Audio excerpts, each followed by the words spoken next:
Data Sharing bersama dengan Profesor Retno Supriyanti hari ini Selasa 20 Oktober 2020. Kita hari ini akan membahas materi lanjutan kemarin, metode penelitian kualitatif dan kuantitatif bagian 2. Nanti Bu Bukannya Retno masih akan bagian menyampaikan 1 ya, Mbak? Oh, masih bagian 1. Oke, maksudnya di Ya. pertemuan kedua, Bu. Melanjutkan materi yang bagian 1 ya. Oke. Ya. Baik. Nanti Prof. Retno akan menyampaikan materinya terlebih dahulu, baru setelah itu kita buka sesi Q&A atau sesi tanya jawab ya. Langsung saja saya persilahkan kepada Ibu Retno untuk menyampaikan materinya. Silahkan Bu. Oke, terima kasih Mbak Maya atas waktunya. Mungkin saya langsung share screen saja ya.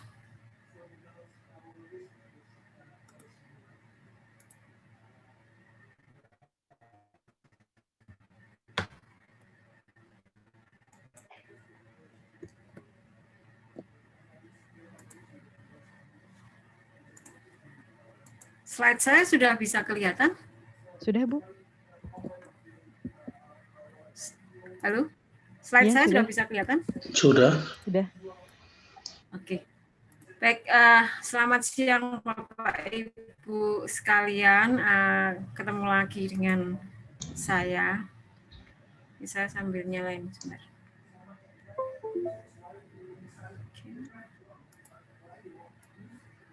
Kok saya nggak muncul ya? Kok nggak muncul ya? Di back kali Bu. Dikembalikan dulu. Ini udah end of saya mau slideshow. nyalain screen yang di bawah maksudnya biar bisa dua-duanya.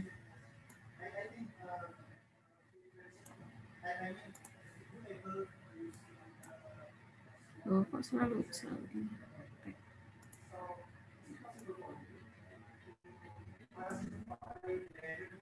Oke. Sebentar, ini saya kok macet ya? Sebentar, saya keluar dulu. Oke, Bu.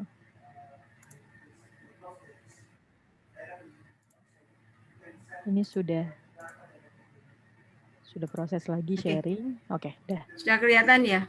Sudah, Bu. Baik, sesuai dengan TOR yang diberikan kepada saya, hari ini saya harus menyampaikan materi tentang metode penelitian kualitatif dan kuantitatif bagian pertama. Nah, sebenarnya apa sih yang membedakan antara metode kualitatif dan kuantitatif? Nah, sebenarnya di sini istilah kuantitatif dan kualitatif ini sebenarnya berkaitan dengan apa? Dengan bagaimana data itu dikumpulkan dan dianalisis. Karena menganalisis data yang bersifat kualitatif dan kuantitatif ini cukup berbeda. Kalau kuantitatif itu kan biasanya berhubungan dengan angka-angka. Sedangkan kalau kualitatif itu biasanya tidak berhubungan dengan angka. Nah, ini cara treatment datanya itulah yang berbeda. Kemudian bagaimana menggunakan generalisasi maupun penyajian datanya ini sebenarnya apa? Poin penting perbedaan dari metode kuantitatif ataupun kualitatif. Nah, kebanyakan di dalam bidang ilmu humaniora ini biasanya sulit kalau harus menggunakan kuantitatif. Walaupun tidak menutup kemungkinan juga menggunakan kuantitatif. Biasanya untuk penelitian humaniora ini menggunakannya adalah kualitatif. Nah, karena TOR tentang metode kuantitatif dan kualitatif ini dibagi menjadi dua bagian, maka mungkin supaya tidak tercampur untuk hari ini saya konsentrasi saja pada metode kualitatif dan minggu depan saya akan konsentrasi pada metode kuantitatif. Nah, di sini, di dalam metode kualitatif ini, proses menganalisanya itu sebenarnya sejak dimulai mengumpulkan data. Jadi di sini bisa dikatakan bahwa data is matter. Apapun itu sebenarnya walaupun kuantitatif maupun kualitatif itu tetap data itu menjadi yang utama dalam suatu penelitian. Nah, di sini pada prinsipnya di dalam metode kualitatif tadi ada dua komponen, kualitatif murni atau semi kualitatif. Ya, ini jadi ada bisa kualitatif murni atau campuran semi kualitatif tadi. Nah, contoh dari metode kualitatif murni ini misalnya ada AOP, ada FGD, ada content analysis, ada fishbone, ada model analysis Strauss-Corbin, ada model analisis Miles and Huberman, ada model analisis Bradley. Ini contoh dari metode kualitatif murni. Nah, mungkin banyak Bapak Ibu yang di sini mungkin sebenarnya lebih ahli dari saya karena latar background-nya, latar belakang pendidikannya memang yang terbiasa dengan metode kualitatif. Kalau saya harus jujur bahwa penelitian saya banyak menggunakan metode kuantitatif. Nah, kalau contoh metode kualitatif semi kualitatif ini misalnya adalah scoring, Delphi, dummy variable, dan mungkin banyak lagi. Nah, untuk menguji performance, validitas atau reliabilitas dari baik metode kualitatif murni ataupun semi kualitatif ini ada yang namanya kredibilitas Moleong, ada yang namanya Bangin dan triangulasi. Ini sedikit gambaran umum tentang metode kualitatif. Nah, ini tadi hal-hal yang perlu diperhatikan benar-benar ketika kita akan menggunakan apa yang dinamakan dengan metode kualitatif. Nah, ini ada beberapa teknik rekam data secara kualitatif, yaitu misalnya dengan teknik peta. Di sini biasanya menggunakan distribusi spasial data yang teliti atau melihat interaksi spasial antara tema dengan topiknya itu bagaimana. Ini saya menggunakan teknik peta. Atau menggunakan yang dinamakan teknik checklist matrix. Nah, di sini ketika menggunakan teknik checklist matrix ini, daftar data yang memungkinkan ini apa saja yang akan didapat, kemudian apa saja data yang tidak mungkin didapat. Ini Bapak Ibu bisa membuat checklist sebagai matriks. Jadi nanti akan mudah untuk melakukan perekaman mana yang bisa didapat, mana yang sulit didapat, mana yang dengan mudah sekali, mana yang perlu usaha dan sebagainya. Ini menggunakan matriks. Kemudian ada yang namanya teknik rekam data deskriptif. Nah, di sini biasanya ada misalnya deskripsi, konstruksi ini biasanya dari hasil wawancara, atau deskripsi kejadian atau aktivitas ini biasanya dari pengamatan, ya baik mengamati, mendengar itu sebenarnya termasuk dalam pengamatan, atau deskripsi peneliti. Di sini tangkapan, intuitif, yang ada dalam pikiran ini adalah deskripsi. Ya. Kemudian ada juga yang kita namakan dengan teknik rekam data reflektif. Nah, di sini biasanya ketika menggunakan teknik rekam data reflektif ini, biasanya menampilkan refleksi atau komentar peneliti itu sendiri, kerangka pikir atau ide, menampilkan pertanyaan, kesimpulan yang masih bersifat sementara, hipotesis kerja, adanya keraguan, kerancuan, atau bias, konflik, langkah atau program selanjutnya ini dalam rekam data reflektif. Jadi harus dikaji lagi. Kemudian menghubungkan berbagai data yang kadang sepertinya tidak ada benang merahnya, tapi setelah terkumpul banyak kok bisa diambil benang merah data-data tersebut, itu juga bisa menambahkan ide, catatan pemikiran, atau refleksi tentang metode. Ini contoh beberapa teknik rekam data kualitatif. Baik, nah kemudian teknik rekam data ada beberapa hal yang harus kita ingat di sini ya. Ketika kita menggunakan sampling, hampir semua penelitian kualitatif itu rasanya tidak mungkin kalau tidak menggunakan sampling. Misalnya ada populasi sampai 30.000, apa ya 30.000 itu diambil semua, itu rasanya tidak mungkin. Bahkan quick count kalau ada pemilu itu pun menggunakannya bukan real data yang ada di lapangan benar-benar, tapi menggunakan sampling. Itu kalau kayak quick count tadi. Makanya kok bisa cepat sekali hasilnya. Nah, ketika menggunakan sampling seperti ini, ada beberapa hal yang perlu diingat. Samplingnya itu kualitatif dalam artian benar-benar sesuai dengan tujuannya. Ini samplingnya. Tujuannya mencari misalnya data tentang komunitas kegiatan orang disabilitas, tapi yang digunakan sebagai sampling orang yang bukan disabilitas, itu berarti menjadi tidak sesuai dengan tujuan. Itu bisa seperti itu, sampling kualitatif. Atau bisa juga dengan snowballing sampling. Nah, apa itu snowballing sampling? Nah, kalau sebenarnya snowballing sampling mungkin Bapak Ibu kalau yang pernah lihat salju atau itu kan biasanya kan sering bermain bola salju itu menggelinding ya, menggelinding itu. Nah, ini kita namakan snowballing karena itu akan mengikuti efek dari bola salju. Nanti akan saya jelaskan lebih. Nah, ini apabila menggunakan sampling, bisa sampling kualitatif atau bisa snowballing sampling. Nah, kalau teknik mencari data kualitatif ini banyak tekniknya. Bisa melalui wawancara, bisa melalui observasi, bisa melalui dokumen, atau bisa melalui artefak atau bahkan FGD. Ini sudah terhitung sebagai teknik mencari data secara kualitatif. Ya. Nah, ini kita kembali ke sampling. Nah, tadi saya katakan ketika menggunakan snowballing sampling. Nah, snowballing sampling itu sebenarnya mengikuti ritme dari kerja dari suatu bola salju. Ya. Kerja dari bola salju. Nah, di sini biasanya ketika akan menggunakan snowballing sampling, mulai dengan yang Anda kenal dulu. Karena kita dengan misalnya entah mewawancarai, entah mengobservasi sesuatu yang kita memang benar kenal, itu biasanya akan lebih bisa mendapatkan data yang valid. Ibaratnya orang itu tidak hanya dari tampilan saja ya, tapi kita sudah bisa mengetahui jobon jero itu kalau orang Jawa. Saya mungkin nggak ya kalau saya ngomong jobon jero ya, ini bahasa Jawa ya. Luar dalam lah ya. Nah ini mulai dengan yang Anda kenal dulu. Nah biasanya ketika sudah mulai dengan orang yang Anda kenal, ini jadikan sebagai sumber utama, sebagai narasumber utama. Ini ketika menggunakan snowballing sample. Nah, biasanya ketika sudah menggunakan narasumber utama dari orang yang kita kenal, kita tetap tanyakan juga siapa lagi yang direkomendasikan, dalam artian adalah orang yang direkomendasikan dari orang yang kita kenal tersebut. Jadi kita kan mulai berefek nih, sudah mulai dari kita ke orang yang kita kenal merekomendasikan orang lain yang dikenal oleh orang yang kita kenal tadi. Nah, di situ seterusnya nanti rekomendasi dari teman kita, dia merekomendasikan lagi, begitu seterusnya. Seperti domino juga ya. Nah, ini sampai mendapatkan seseorang yang memang mampu menjawab keseluruhan pertanyaan Anda dengan detail dan lengkap. Ini maksud dengan snowballing sampling.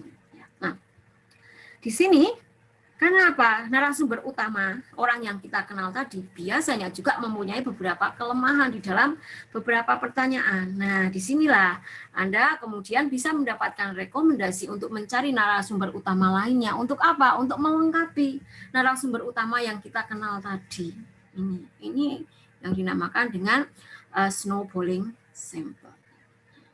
Jadi bisa dikatakan ke a specific people, you ke specific people, ke snowballing people, ke particular people, dan seterusnya. Biasanya ketika sampel yang baik itu, dia memiliki beberapa karakteristik. Yang pertama adalah apa? Yang pertama adalah keterkaitan. Keterkaitan dengan apa? Ya, dengan populasi dalam menjawab pertanyaan. Ketika kita menggunakan sampel yang tidak mempunyai keterkaitan dengan populasi, itu tidak akan menjawab pertanyaan kita dalam melakukan penelitian. Ya.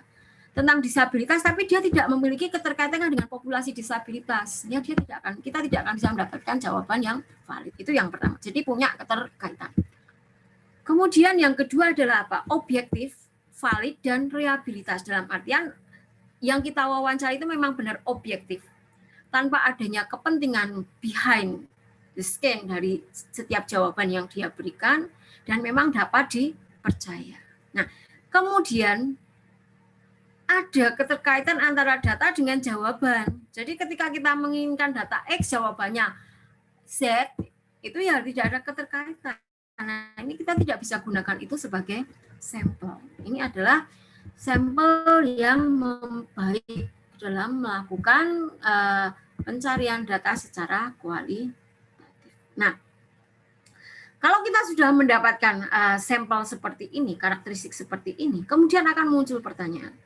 Sebenarnya berapa sampling yang dibutuhkan di dalam penelitian kualitatif? Nah, ini juga menjadi yang perlu. Nah, ini sebelumnya kita harus mengenal dulu berapa sampling yang diperlukan. Kita harus mengenal dulu dengan teknik pencarian data, yaitu dengan wawancara. Ya. Wawancara di sini biasanya ada beberapa jenis wawancara. Kalau menurut Lincoln ini ada beberapa jenis wawancara. Yang pertama adalah wawancara oleh tim atau panel. Nah, ini ketika menggunakan teknik wawancara oleh tim atau panel itu biasanya dilakukan oleh beberapa orang terhadap seseorang. Jadi satu orang objek yang mewawancara itu banyak orang. Di sini ada kelebihannya, kan apa? Bisa mendapatkan berbagai macam perspektif. Tiap orang, tiap kepala pasti punya perspektif yang berbeda. Nah, ini. Kemudian ada juga yang dinamakan dengan wawancara tertutup dan terbuka. Ya, kalau wawancara tertutup, ya, kita namakan dengan covert and overt. Itu ya, covert yang diwawancarai sebenarnya tidak tahu tujuan wawancara dan bahkan tidak tahu bahwa mereka sedang diwawancarai, seperti apa kalau sering acara-acara di TV itu yang apa itu acara bohong-bohongan itu ya. Dia diajak wawancara tidak sadar bahwa sebenarnya dia sedang diwawancarai. Nah, biasanya ketika menggunakan cara ini jawabannya akan lebih objektif karena dia tidak akan memikirkan kepentingan apapun, dia jawab saja. Tapi kebalikannya ketika dia wawancara dengan sudah tahu, ya dia pasti akan bisa juga timbul berbagai macam kepentingan di dalam memberikan jawaban. Kemudian ada yang dinamakan dengan wawancara riwayat secara lisan. Nah, biasanya ini ketika wawancara riwayat secara lisan, ini biasanya terkait dengan sejarah atas sesuatu. Nah, di sini ketika harus melakukan wawancara riwayat secara lisan, ini desain wawancaranya harus bagaimana? Ya harus yang bisa memungkinkan narasumber ini berbicara terus-menerus, walaupun boleh juga diselingi beberapa pertanyaan lain. Tapi karena ini sejarah harusnya tidak bolong. Dia supaya bisa ngomong terus-menerus ya. Kemudian ada wawancara terstruktur dan non terstruktur. Nah, di sini biasanya kalau wawancara terstruktur dan non terstruktur, kalau terstruktur ini wawancaranya kita harus bisa menggiring ya. Menggiring. Nah, ini menggiringnya ini yang harus dilakukan kita oleh sebagai peneliti agar apa? Agar bisa membuktikan hipotesis kita. Nah, biasanya itu kalau seperti itu, kalau Bapak Ibu melihat di pengadilan itu orang mau wawancara itu kan biasanya menggiring, misalnya katakan jaksa atau hakim itu menggiring terdakwa supaya sebenarnya membenarkan hipotesis yang mereka miliki. Itu kalau terstruktur. Kalau tidak terstruktur, ya menemukan informasi yang mungkin akan bisa menjadi bias juga. Itu adalah jenis wawancara menurut Lincoln. Ya. Kalau jenis wawancara menurut Swandi itu ada wawancara pembicaraan informal. Nah, di sini tidak ada guideline khusus, jadi seperti spontanitas saja karena namanya informal. Atau wawancara yang menggunakan petunjuk umum. Nah, di sini harus ada outline kerangka wawancara. Nah, ketika seperti ini boleh urut, boleh tidak. Atau wawancara baku terbuka. Nah, ini kalau wawancara baku ini ya bersifat baku, urut. Nah, ini biasanya bisa digunakan apa? Untuk mengurangi variasi di dalam jawaban tadi. Ini sebenarnya untuk menggiring juga ke dalam suatu hipotesa. Itu adalah beberapa teknik wawancara. Nah, kekurangan dari wawancara ya. Kelebihannya. Biasanya ketika kelebihan wawancara itu adalah apa? Memperoleh tingkat akurasi yang tinggi. Biasanya akurasinya bisa antara 80 sampai 90%. Kemudian melindungi responden terhadap pertanyaan yang ruwet. Kalau pertanyaannya itu tidak secara wawancara, biasanya mumet-men yo. Tapi kalau wawancara kita bisa memungkinkan kita untuk mengganti pertanyaan kita menjadi lebih simpel, jadi responden itu bisa lebih tahu. Kemudian kelebihan lainnya adalah bisa melakukan observasi sekaligus, terus ada fleksibilitas karena dapat mengulang pertanyaan ini kapanpun juga, bisa menggali informasi yang bersifat nonverbal, tata urutan pertanyaannya pun bisa kita atur sedemikian rupa, bisa spontanitas, mampu mencakupi semua pertanyaan dan bisa memilih waktu wawancara. Nah, ini bisa menjadi nego mau kapan wawancaranya dan sebagainya. Namun wawancara itu juga ada kekurangannya. Apa? Ongkosnya biasanya bisa mahal, menghabiskan waktu yang lama, bias karena banyak faktor subjektivitas yang masuk ya. Ini kadang seperti ini. Tidak ada kesempatan untuk berkonsultasi dengan beberapa catatan dan terhadap hal-hal yang membutuhkan ingatan. Biasanya kalau wawancara itu sulit untuk didokumentasi. Walaupun Anda merekam, tapi untuk mengemphasize itu kadang menjadi sulit. Kemudian kadang juga tidak mengenakkan untuk yang diwawancarai. Tidak ada standarisasi model pertanyaan dan kadang sulit memperoleh responden yang mau diwawancarai. Ini adalah beberapa kelebihan dan kekurangan di dalam wawancara. Nah, kemudian dari hal ini menimbulkan pertanyaan, kapan hasil wawancara ini dikatakan sebagai metode kualitatif yang valid dan peneliti dapat berhenti dalam melakukan aktivitas ini. Nah, ketika ada pertanyaan seperti ini, jawabannya adalah apa? Kita melakukan observasi. Apa sih karakteristik observasi ini? Nah, di dalam karakteristik observasi ini, peneliti dapat mendokumentasikan dan merefleksikan secara sistematis baik terhadap kegiatan maupun interaksi subjek penelitian. Kemudian apa dong yang diobservasi? Semua yang diobservasi itu, apa yang bisa dilihat, apa yang bisa didengar, dan apa yang bisa dirasakan. Mana yang paling nyaman untuk melakukan observasi. Kemudian di sini, observasi itu sebenarnya validitasnya tergantung pada observer. Kalau observernya itu memiliki subjektivitas yang tinggi, maka dapat digunakan sebagai triangulasi observer. Nah, kenapa kok perlu diobservasi? Ya karena apa? Karena ini mungkin merupakan satu-satunya teknik pengumpulan data di mana peneliti ditetapkan juga sebagai subjek yang terlibat. Jadi kalau kita mengobservasi tapi kita tidak terlibat di dalamnya, bagaimana kita bisa melakukan? Bisa juga. Mengapa diobservasi? Ya karena apa? Memungkinkan untuk melihat dan mengamati langsung serta mencatat perilaku serta kejadian. Jadi kita bisa terlibat mengamati dan sebagainya pada suatu kejadian. Dan yang penting di dalam observasi ini sangat memungkinkan peneliti untuk mendapatkan informasi yang bersifat rahasia. Mungkin kalau di dalam data-data resmi yang bisa, tapi ketika melakukan observasi atau wawancara tadi kita bisa mendapatkan sesuatu yang bersifat rahasia. Ya. Kemudian kita juga bisa mengetahui apakah datanya itu sebenarnya valid atau tidak.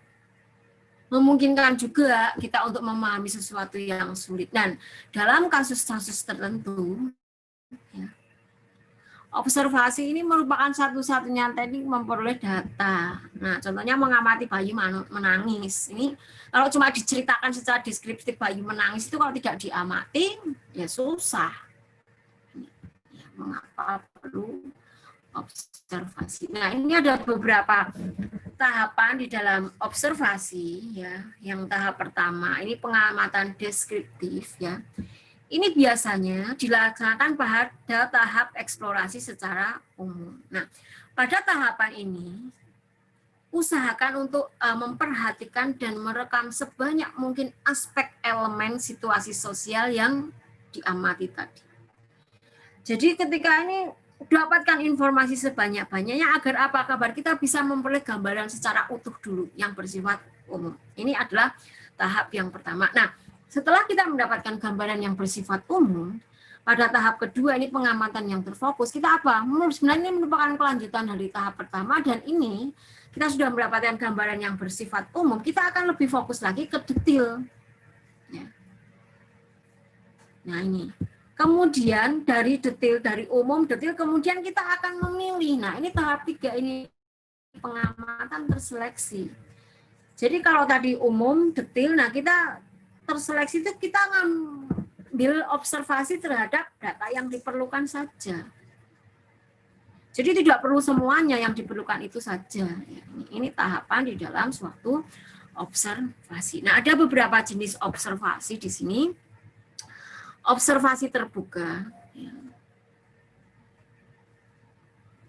Nah, jadi ini di sini dalam observasi terbuka ini biasanya observasi pada tahap awal. Jadi tidak bisa dikatakan atau tidak bisa dijadikan sebagai informasi yang valid, observasi yang pasti valid. Karena di sini apa? Di sini peneliti datang dengan kepala kosong, nggak tahu sebenarnya informasi apapun. Nah ini dapat seperti ini bisa mentah-mentah tidak bisa. Kadang mungkin yang di hasil observasi itu sebenarnya tidak seperti itu. Karena apa? Kita belum mendapatkan informasi lainnya, kita masih kosong. Nah kemudian ada observasi terfokus. Nah di sini kita sudah memiliki rujukan atau tema yang akan diobservasi. Ada observasi di sini adalah adanya pedoman, sudah ada pedoman karena terstruktur tadi, kemudian sistematik, ya. Pedoman pengamatan tadi yang kita dapatkan dalam terstruktur tadi dilakukan lebih rinci lagi dan terserah. Ini kita maksudnya kita terlibat ya karena berperan serta. Atau observasi non-partisipan. Dalam hal ini kita tidak terlibat, jadi hanya sebagai pengamat yang bersifat independen. Itu adalah beberapa jenis observasi. Nah ini ada beberapa pedoman di dalam melakukan observasi. Yang pertama, agar tidak mendapatkan observasi yang bersifat kosong tadi, di sini peneliti harus merencanakan secara sistematik. Tidak akan useless menggunakan waktu kita untuk mengobservasi sesuatu yang tidak perlu. Dia harus sudah sistematik. Kemudian lakukan tadi secara yang sesuai dengan tujuan penelitiannya. Penelitiannya tentang disabilitas, malah melakukan yang bukan hal itu ya, ini tidak sesuai dengan melakukan kontrol. Nah, ini fungsinya apa? Untuk menjaga validitas dan reliabilitas. Nah, di sini apa saja yang menjadi faktor-faktor yang harus diperhatikan di dalam validitas dan reliabilitas? Yang pertama, hal-hal yang diamati itu harus jelas. Kalau tidak jelas ya susah. Kita tidak tahu itu salah atau benar. Jadi harus jelas sehingga tidak terjadi kesalahan. Kemudian perilaku subjek yang diamati itu bisa dibuat dalam suatu kategori. Kita buat pengkategorian maupun peskalaan ini saat merancang tadi. Kemudian ada unit yang digunakan dalam mengukur perilaku. Jadi jelas unitnya itu apa? Memiliki derajat terapan atau generalisasi dan jenis dan besar sampel yang akan dimakan. Jadi harus ditentukan. Kita misalnya membutuhkan sampel. Sampelnya 500, itu apa sih? Justifikasi kok harus 500 dan sebagainya itu harus jelas. Oke, nah. Kemudian entah itu melakukan penelitian apapun, kita akan selalu berhubungan dengan yang namanya dokumen, walaupun tekniknya wawancara dan sebagainya. Karena apa?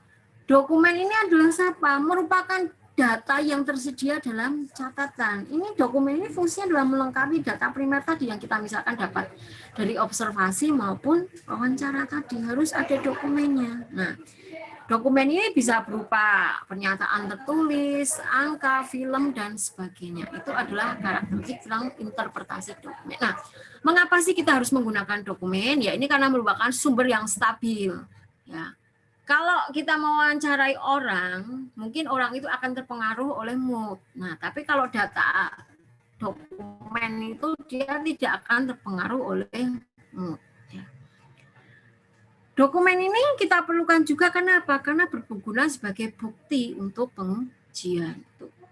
Kemudian keduanya berguna ya baik wawancara atau observasi atau dokumen ini secara kualitatif karena apa? Sifatnya ilmiah sesuai dengan konteks. Nah, record relatif mudah dan tidak suka diperoleh, keduanya tidak reaktif, sehingga tidak suka ditemukan dengan teknik kajian isi atau hasil pengkajian isinya buka kesempatan ini sebenarnya ini cuma ini yang penting adalah ini sebenarnya bukti untuk pengujian dan dokumen itu sifatnya tidak sesuai mood, tidak bergantung pada mood. Apa saja yang bisa didapatkan sebagai data dokumen ini apa bisa misalnya catatan resmi ya, misal jumlah pemilikan tanah dan badan pertanahan nasional, nilai siswa dari suatu sekolah atau sebagainya. Kemudian ada dokumen-dokumen ekspresif misalnya biografi, autobiografi, surat-surat pribadi maupun buku harian.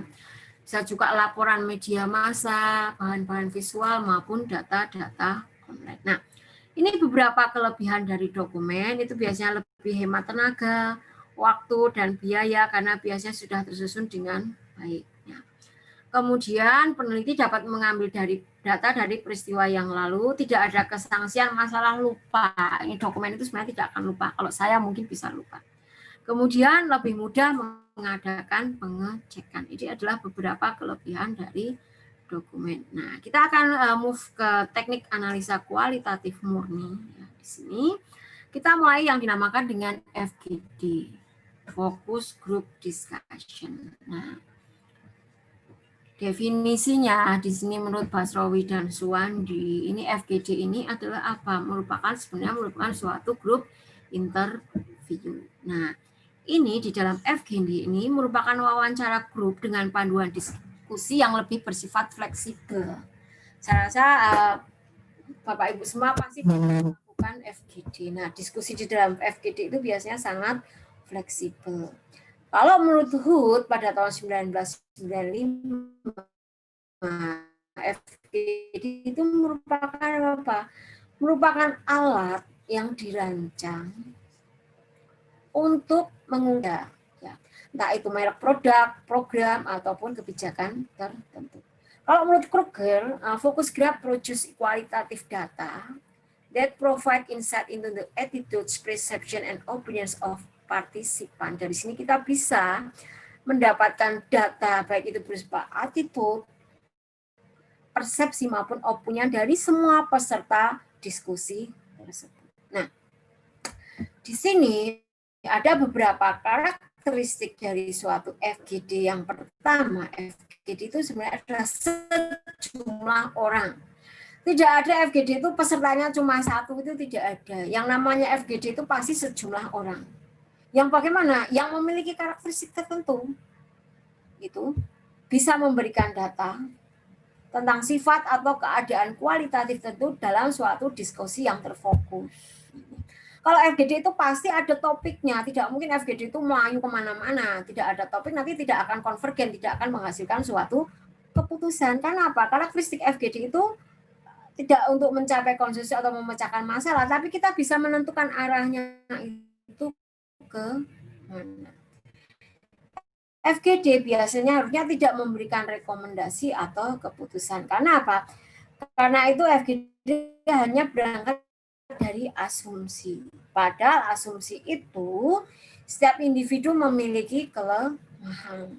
Dapat saling memberikan pengaruh secara langsung, kemudian interaksi dan sebagainya. Ini karakteristik dari FGD. Nah, anggotanya, biasanya anggota FGD itu antara 4 sampai 6 orang, bisa 7 sampai 10 orang kalau menurut. Nah, anggota di dalam FGD ini biasanya dipilih berdasarkan apa? Berdasarkan keahlian atau kepakaran dalam suatu kasus, pengalaman praktis atau kepedulian terhadap suatu masalah, yang terlibat pada fokus masalah, tokoh otoritas terhadap kasus yang didiskusikan maupun masyarakat awam yang memenuhi syarat di dalam suatu FGD.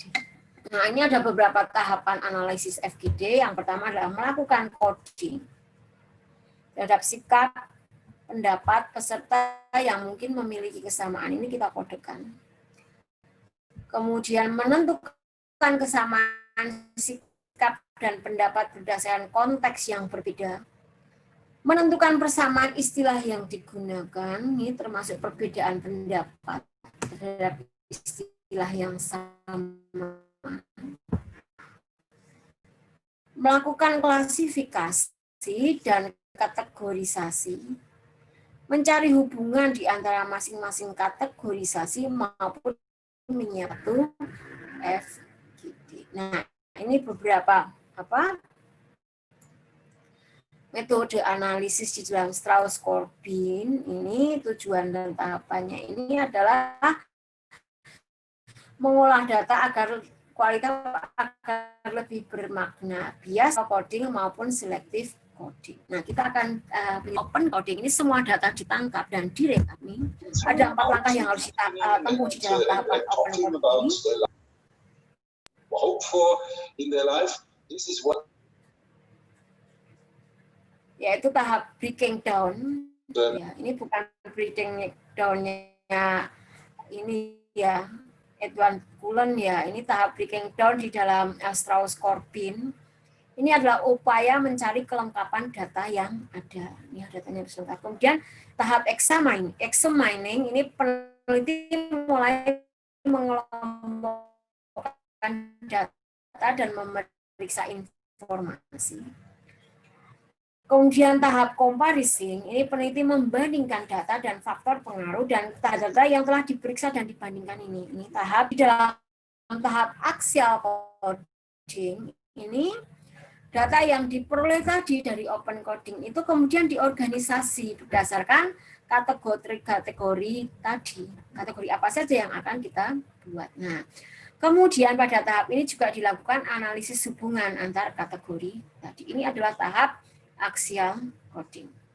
Nah, kemudian ada tahap selective coding. Nah, di dalam tahap selective coding ini, semua data yang diperoleh tadi dimasukkan dalam catatan lapangan atau footnote. Ya. Nah, biasanya Footnote ini berisikan tanggal informasi yang berkaitan dengan fenomena, nama subjek penelitian, informasi termasuk settingnya, kata kunci, simpulan, dan komentar peneliti. Ini adalah tahap pertama di dalam selective coding. Kemudian melakukan peer debriefing dengan teman sejawat. Jadi akan lebih bagus kalau kita mendapatkan data ini, kita share ke teman sejawat kita untuk apa? Mendapatkan masukan tadi. Nah, itu. Kemudian melakukan triangulasi sumber data dan metode pengumpulan data. Nah, biasanya triangulasi ini dilakukan dengan teknik wawancara. Ya. Kemudian melakukan cek terhadap temuan lapangan, ya. Setelah hasil lapangan ditulis dalam bentuk disertasi atau apa, bisa ditulis di sini. Ini adalah tahap selective coding. Nah, kalau menurut Haberman, ya, ini analisis di dalam FGD ini, ya, model analisis menurut Haberman ini seperti ini. Ada koleksi data. Jadi kemudian ini di pemaparan, ini ada reduksi dari koleksi data dipaparkan yang apa melakukan display data. Kita mulai dari reduksi data. Nah, di dalam reduksi data ini terdapat apa? Terdapat proses-prosesnya bagaimana, transformasi data kasar yang di lapangan itu bagaimana. Jadi kita di lapangan itu kan dapatnya data kasar, kita tidak bisa langsung untuk dipaparkan, kita perlu diproses dulu, dipilih, difokuskan, diringkas. Nah, ini proses ini berlangsung selama penelitian dilakukan dari awal sampai akhir. Ini terus menerus dilakukan, ya. Tidak mungkin data yang kita peroleh di lapangan itu secara kasar disajikan begitu saja, itu harus diolah. Nah, fungsi dari reduksi data di sini adalah apa? Untuk menajamkan, menggolongkan, mengarahkan, atau membuang yang tidak perlu dan mengorganisasi sehingga ada interpretasi yang bisa ditarik ini. Kemudian dari reduksi data, kita menyajikan data. Nah, menyajikan data ini, kita harus menggunakan informasi yang sudah tersusun, sehingga kemungkinan untuk menarik kesimpulan maupun mengambil tindakan. Kalau informasinya tadi tidak tersusun dengan baik, kita tidak bisa mengambil kesimpulan ataupun mengambil tindakan. Nah, kalau penarikan kesimpulan ya jelas, ini hanya sebagian dari satu kegiatan dan konfigurasi yang utuh. Nah, ini kesimpulan ini harus terus-menerus diverifikasi selama penelitian ini berlangsung. Ini adalah model analisa data secara kualitatif menurut Haberman. Nah, di sini ada beberapa langkah riset, ya. Kalau menggunakan kualitatif, metode kualitatif, ini menggunakan partisipatif, ya. Di sini model riset partisipatif di sini. Yang pertama Anda harus menemukan situasi sosial yang akan diamati, melakukan pengamatan. Nah, di sini Anda harus bisa selaku peserta membuat catatan etnografis, membuat pengamatan deskriptif, membuat analisis domain, membuat pengamatan terfokus, membuat analisa kualitatif sonomik, membuat pengamatan terpilih, membuat analisa komponen, inventarisasi kultural, dan menulis laporan.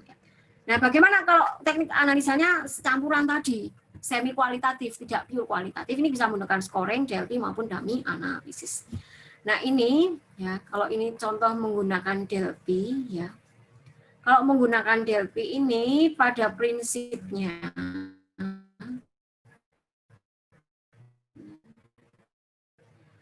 ini menguji tingkat penerimaan suatu kebijakan, rencana, peramalan dengan menghitung.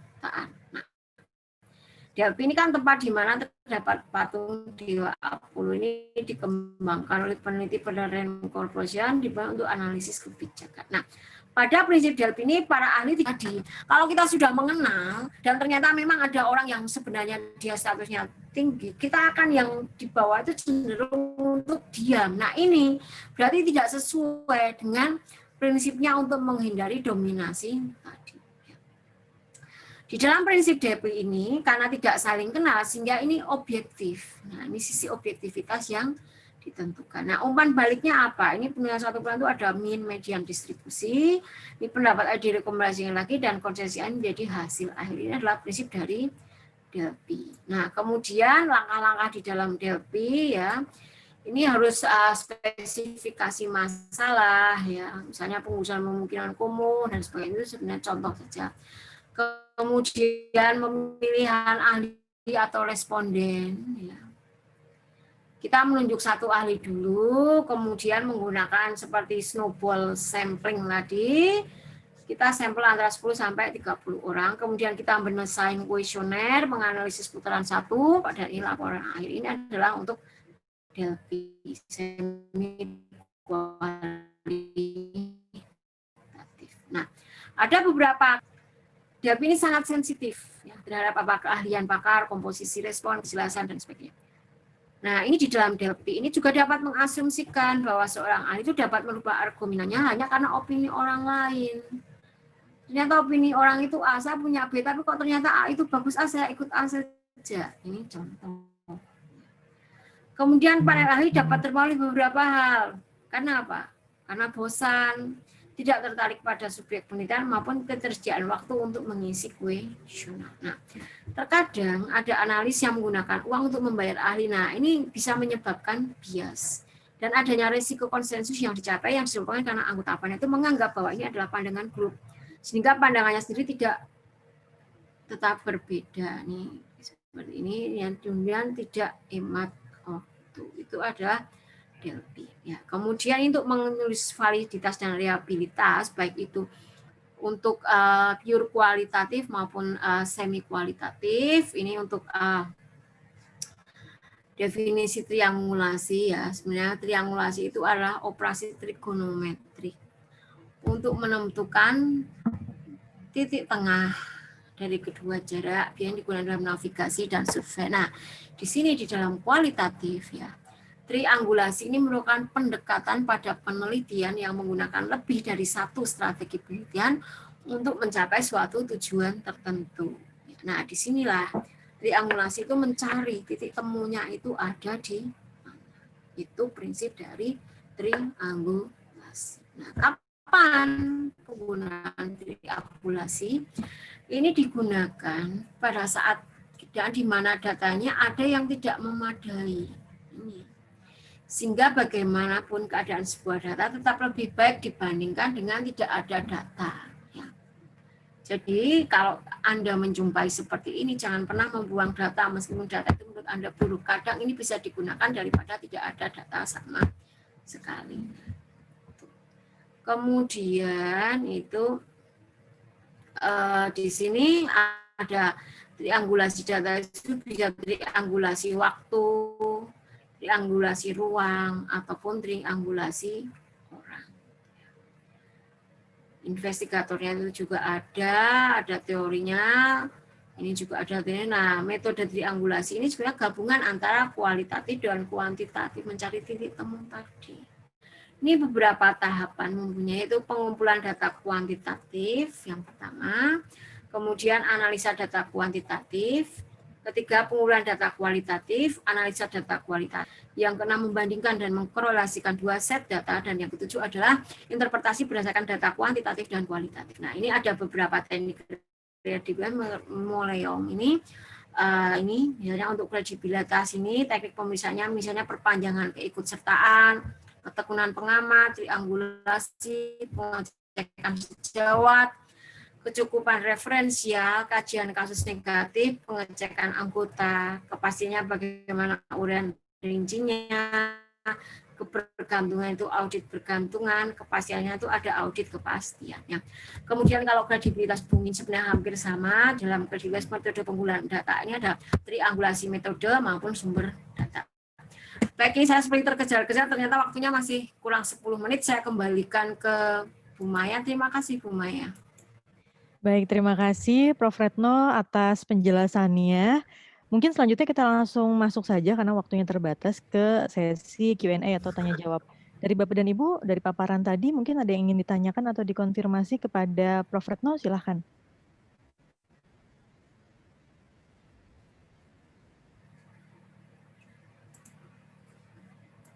Adakah yang ingin bertanya? Di sini Bapak Ibu ada yang melakukan penelitian dengan metode kualitatif? Saya mulai Mbak Maya. Ya. Oke, ini kita ke Pak Edi dulu ya, Prof. Retno.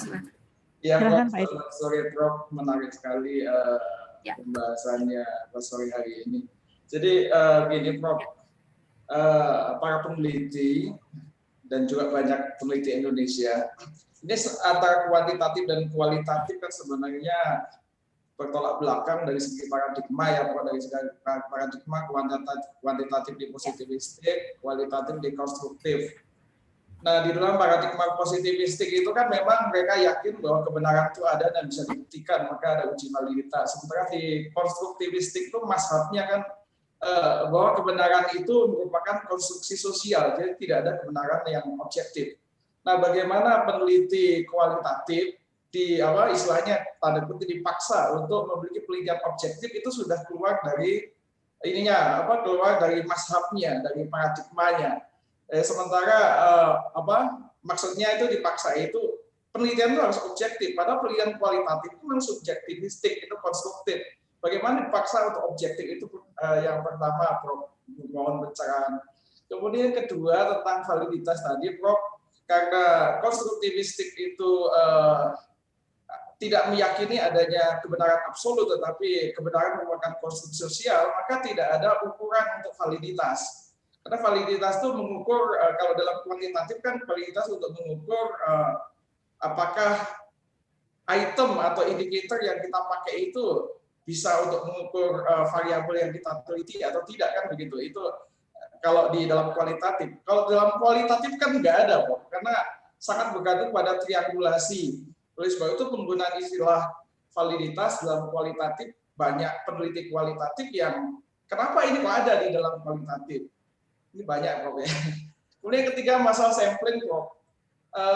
Sampling terkait populasi dan sampel itu juga paradigma positivistik ya, lebih kepada kuantitatif. Nah, tidak semua peneliti kualitatif, bahkan sebenarnya kalau beberapa peneliti kualitatif tidak menganggap bahwa penelitian kualitatif itu ada populasi dan sampling, sehingga tidak perlu teknik sampling, tapi lebih tepat adalah penetapan informan.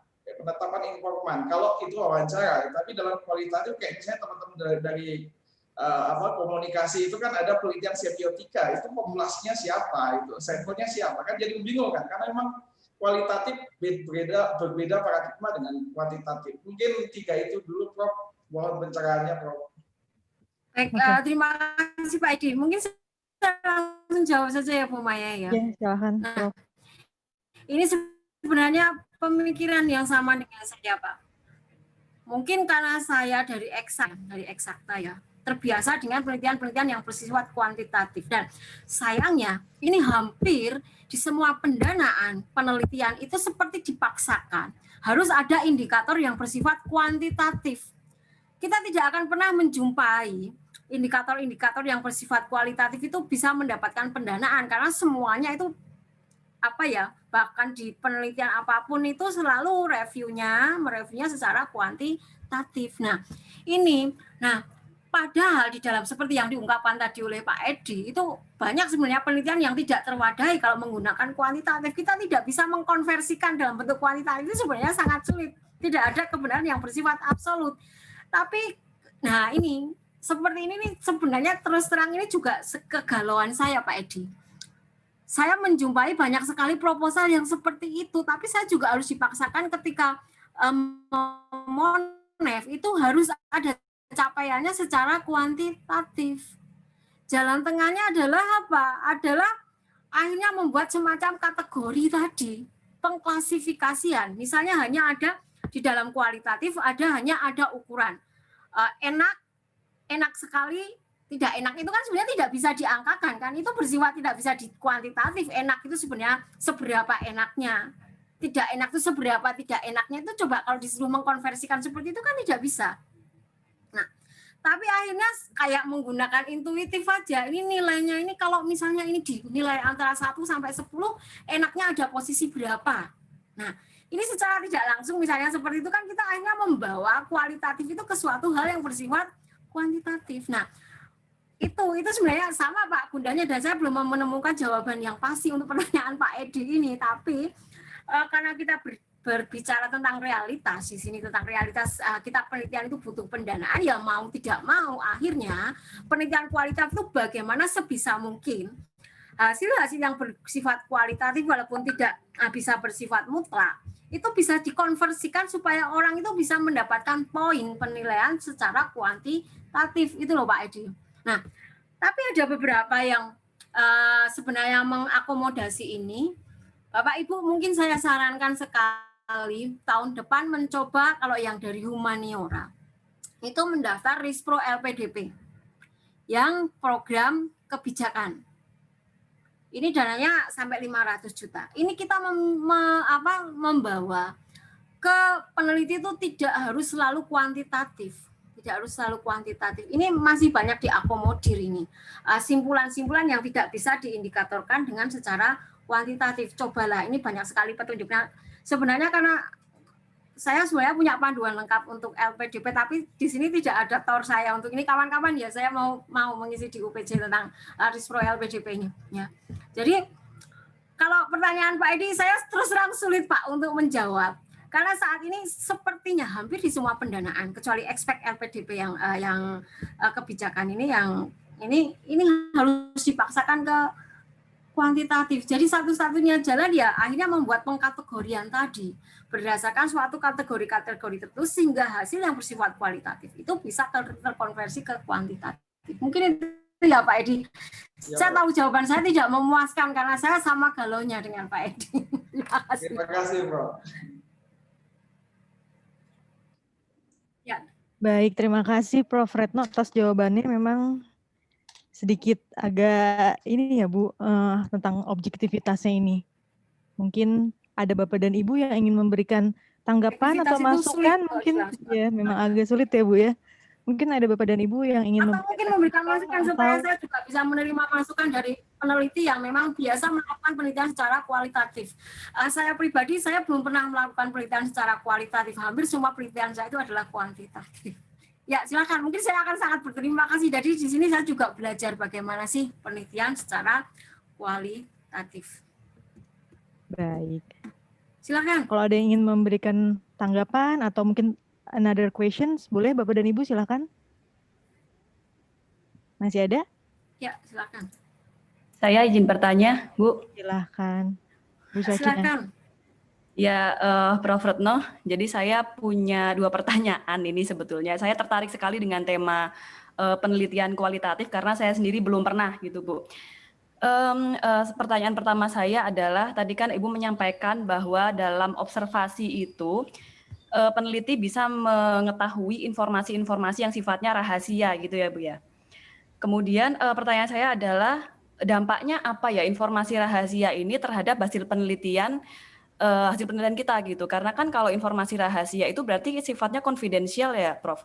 Jadi apakah secara etika itu kemudian bisa menambah istilahnya menambah bobot di penelitian kita, atau harus ada caranya lagi gitu supaya kita bisa mengungkapkan informasi yang sebetulnya tidak dipublish begitu ke dalam penelitian kita, karena kan ini akan menjadi sesuatu yang sangat bernilai gitu ya Bu, kalau misalkan si observer ini mendapatkan informasi yang tidak diketahui oleh umum. Itu yang pertama.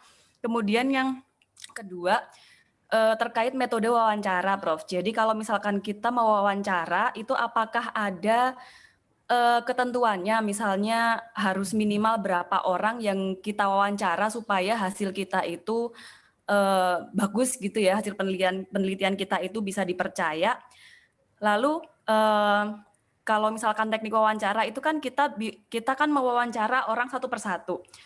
Berarti ada kecenderungan si pewawancara ini dalam tanda kutip menyeleksi gitu ya, menyeleksi jawaban-jawaban yang sekiranya bisa mendukung apa yang peneliti mau. Karena kan peneliti itu kan pasti punya ekspektasi ya, hasil penelitian itu akan diharapkan seperti apa gitu. Berarti kan ini ada bias ya sebenarnya. Nah, cara mengatasi supaya kita sebagai peneliti itu tidak bias itu bagaimana ya? Itu kita juga misalkan kalau ngelihat hasil wawancara juga pasti dilihat kan apa yang diwawancara siapa dan sebagainya. Udah gitu aja Prof pertanyaan saya. Oke. Terima kasih atas kesempatannya. Terima kasih. Terima kasih Bu Sakina. Oke. Saya coba jawab yang pertama. Apa sih sebenarnya fungsi rahasia? Ya, fungsi rahasia dari suatu penelitian. Toh itu kalau namanya rahasia itu confidential of the record, tidak boleh dipublish, ya kan? Nah, fungsinya akhirnya apa? Nah, sebenarnya ketika kita mendapatkan suatu informasi rahasia, justru di sini akan mengubah cara kita menganalisa terhadap suatu data. Biasanya kita hanya akan, saya tidak akan menyebutkan nama, saya ini sedang mereview suatu kegiatan X ya, suatu penelitian juga ini. Di sini sedang dilakukan uji klinis, ya, uji klinis. Nah, di dalam uji klinis ini terhadap suatu obat tertentu, ini baru saja saya monef kemarin. Ini membutuhkan banyak sekali responden. Uji klinis itu mengharuskan respondennya itu minum obat itu dalam jangka waktu 12 bulan. Untuk membuktikan obat itu khasiatnya B gitu ya. Karena apa? Karena ini berfungsi untuk mendapatkan izin edar obat tersebut dari BPOM. Di lapangan ternyata kita secara idealis orang berpikir bahwa yang melakukan uji klinis itu orang yang memang sukarela sebagai responden, relawan. Itulah kayaknya misalnya yang divaksin itu relawan. Itu. Kemudian itu akan berjalan mulus uji klinis itu. Yang terjadi apa? Banyak yang sebagai relawan itu sebenarnya bukan karena pengen jadi relawan, tapi karena uang. Ya. Menjadi relawan itu dibayar loh. Ada apa budget untuk itu, untuk uji klinis itu ada. Nah, padahal ini untuk orang ini di dalam menjadi uji klinis ada jumlah prosedur yang mungkin tidak boleh hamil misalnya. Tidak boleh hamil. Ternyata dalam perjalanannya dia hamil. Sudah, berarti kan ada sesuatu yang menyebabkan entah itu sebenarnya tidak berkhasiat obatnya atau dia tidak patuh. Yang terjadi di lapangan juga orang itu ternyata akhirnya mau menggugurkan kandungan. Informasi-informasi seperti itu kan tidak akan kita dapatkan kalau kita tidak melihat di lapangan. Yang kita dapatkan hanya secara ideal semua. Nah, dengan data yang misalnya dari ternyata banyak sukarelawan yang mau uang itu tidak hanya di sinetron, di lapangan itu ada yang sampai mau menggugurkan kandungannya dan sebagainya. Itu kan akhirnya membuat kita melakukan suatu pemikiran terhadap mana sebenarnya metode yang paling baik untuk menghindari hal-hal tersebut. Apakah itu perlu dipublish? Tidak. Akan tidak etis ketika mempublish sesuatu yang seperti itu. Tapi kan kita akan membuat kita merubah pola pikir, ternyata itu tidak pas. Mungkin kalau laporan secara konfidensial mungkin ada, tapi itu tidak perlu dipublish. Yang tahu mungkin hanya saya dan ini.